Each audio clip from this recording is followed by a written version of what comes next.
Durante meses ele ficou ali, imóvel, cego, um leão esquecido, ignorado até pelos próprios cuidadores. Mas naquele dia, uma criança se sentou diante da jaula e, sem dizer uma palavra, quebrou um silêncio que nem os rugidos conseguiam alcançar. Para entender por que esse momento foi tão profundo, é preciso voltar um pouco, voltar até o lugar onde tudo havia parado.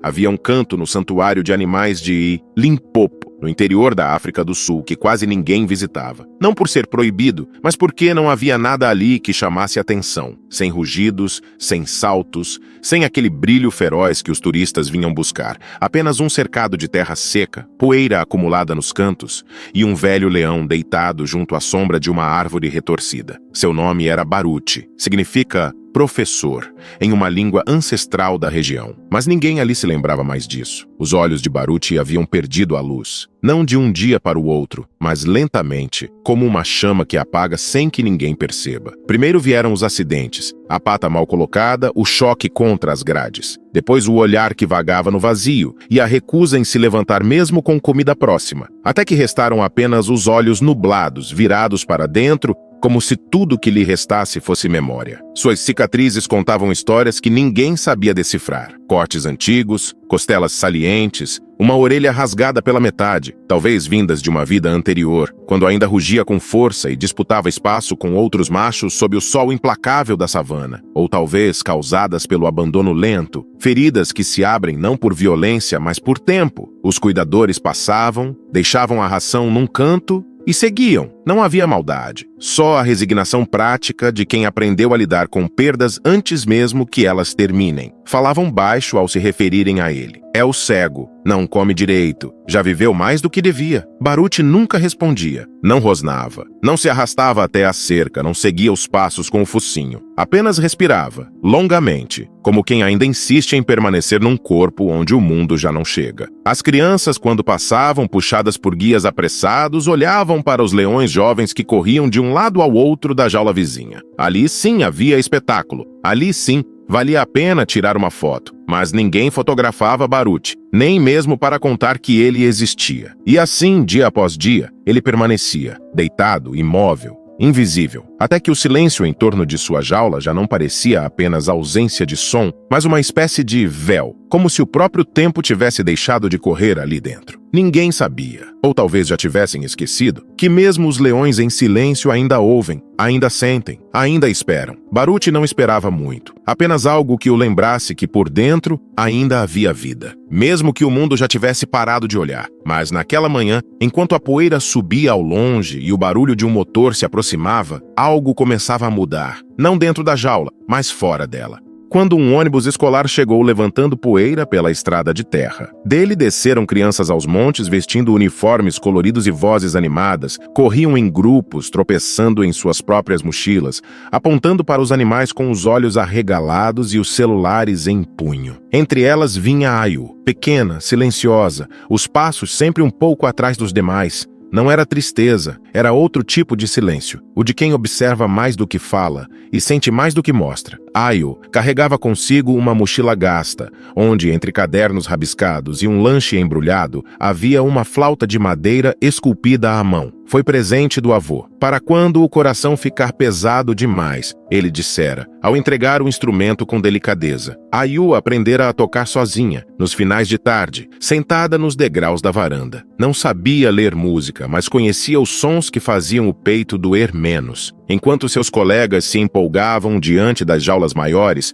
onde leões jovens corriam, rugiam e exibiam os dentes, Ayu desviou o olhar, como se algo, um chamado mudo, a puxasse para o lado oposto. Foi então que ela o viu. Deitado, imóvel, sob a sombra curta de uma árvore, estava Baruti. Ayu parou. Ficou ali sem dizer uma palavra. Não era medo o que sentia. Era como se já o conhecesse. Enquanto os outros passavam apressados, ela se sentou no chão perto da grade. Não chamou, não perguntou, não esperou resposta. Apenas ficou, presente, inteira, como se soubesse, sem saber explicar, que aquele momento pedia mais do que silêncio. Os guias falavam sobre alimentação, reprodução, sobre quantos quilos de carne um leão comia por semana. números, estatísticas. Nada daquilo parecia importar agora. Com cuidado, Ayu abriu o zíper da mochila. Tirou de dentro a flauta de madeira. Era simples, sem enfeites, mas com marcas no corpo. Pequenas cicatrizes do uso constante. Ela a levou aos lábios e fechou os olhos. Soprou o primeiro som. Não era uma melodia conhecida. Não era técnica ou perfeita, mas era sincera. Notas hesitantes, como passos em um lugar sagrado. A música saía quase como um sussurro. Não para chamar atenção, mas para tocar algo que dormia. O som parecia não pertencer àquele lugar. Era leve demais para o ambiente duro, íntimo demais para ser ignorado. O vento se calou. Os pássaros próximos pararam de cantar. Até o ranger metálico de uma porta distante pareceu se apagar. Na frente dela, Baruch continuava imóvel. Mas havia algo sutil. Os pelos ao redor da orelha tremularam. Ayu tocava com os olhos fechados, sem saber o que provocava. Para ela não havia plateia. Só aquele momento. Só o velho leão, o chão entre eles. E uma esperança que nem sabia que carregava.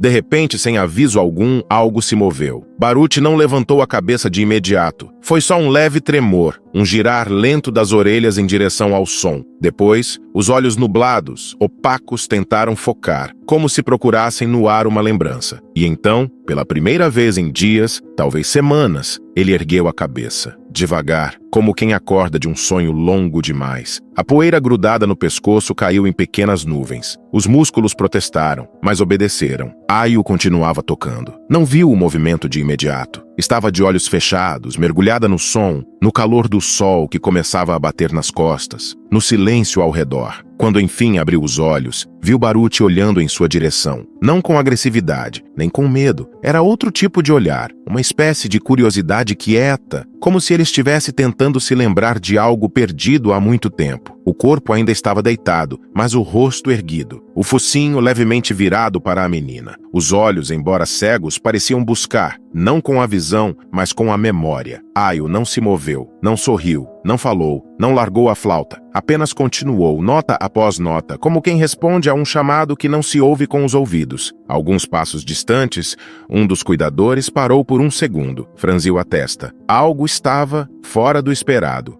Ele levantou a cabeça? A frase saiu mais como um pensamento do que como uma pergunta. Outros funcionários se aproximaram, atraídos pelo som incomum da flauta e pela postura do leão. Não era o tipo de coisa que se esperava de Baruch. Ele não se movia, não reagia a vozes, a cheiros, a sons metálicos. Há meses só existia, como se o corpo estivesse ali por hábito e não por vontade. Mas ali estava ele, desperto, com a cabeça erguida e o pescoço tenso, como se algo dentro dele tivesse sido puxado de volta à superfície. Isso nunca aconteceu antes, murmurou o primeiro homem, agora parado a poucos metros da jaula. 2 turistas notaram o pequeno aglomerado. Apontaram, tiraram fotos. Mais gente começou a se aproximar. O grupo escolar que antes corria entre os recintos, agora formava uma meia-lua silenciosa atrás de Ayu. Mas ela não percebia. Ainda sentada, ainda tocando, Ayu parecia isolada do mundo ao redor. Como se tudo tivesse sumido. Vozes, olhares, expectativa. E restasse apenas ela e aquele leão diante dela. Um dos guias se inclinou. Alguém conhece essa menina? Ninguém respondeu. Ninguém queria interromper. Era como entrar numa igreja em plena oração. Algo sagrado parecia estar acontecendo ali. Delicado demais para ser tocado, forte demais para ser ignorado, e então por um instante ninguém disse nada, apenas observaram. Um velho leão cego, antes invisível, agora atento, e uma menina, pequena demais para entender o que tinha feito, mas grande o suficiente para não recuar. Naquele momento não havia explicações, só espanto e música. Naquela tarde, o santuário fechou como sempre, mas, para 2 corações, algo havia permanecido aberto.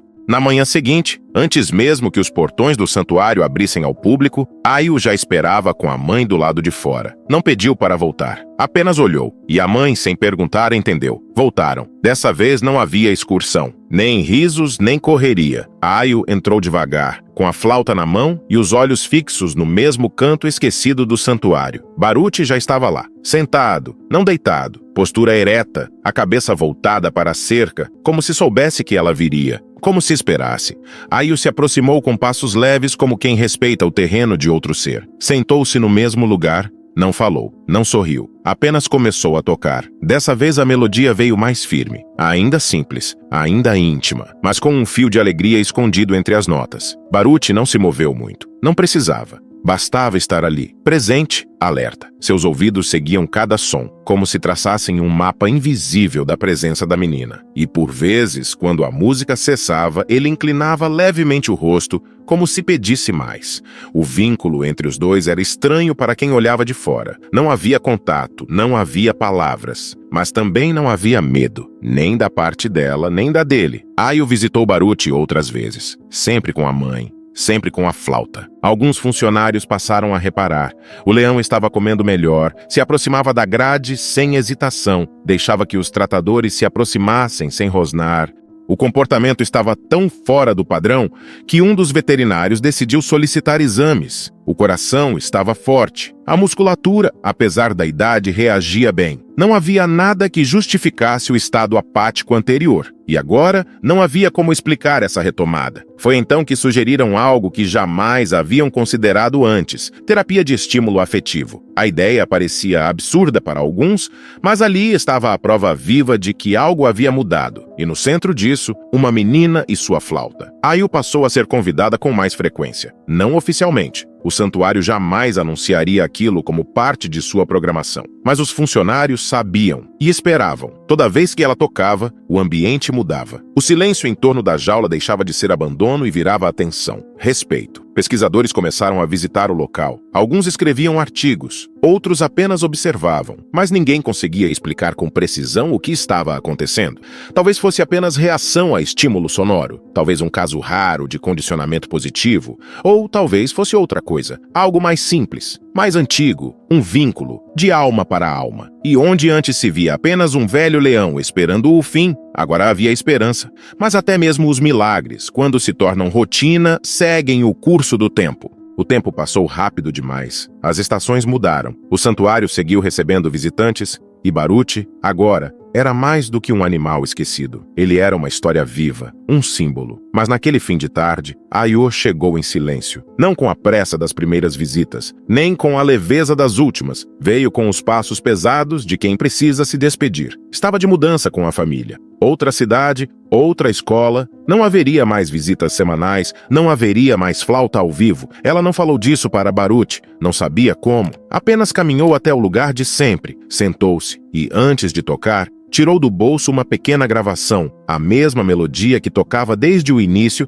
feita por ela e gravada em segredo com a ajuda da mãe. Entregou a um dos cuidadores, junto com um pequeno reprodutor portátil. Ele precisa continuar ouvindo, sussurrou. Depois, tocou, pela última vez, com calma, com alma. Baruch estava deitado, como no primeiro dia, mas não era o mesmo leão. Seus ouvidos seguiram cada nota.